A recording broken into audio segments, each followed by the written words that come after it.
সোনা ছেলে, ভালো ছেলে, সবাই এটাই ভাবছে। কিন্তু ও যে অ্যাকচুয়ালি কি করছে, এই যে ছোট ছোট চোখ, ও কিন্তু বালিশটা কামড়ে ধরে আছে।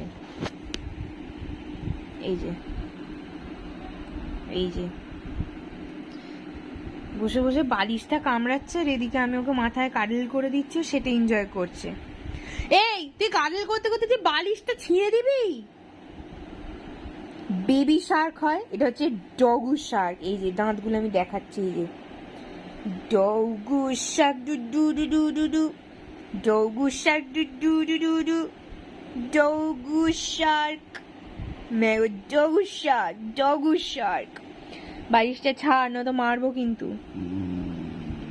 আরে বা, তোকে আমি ভয় পাই? আমাকে ভয় দেখাচ্ছ? হ্যাঁ, পচা ছেলে।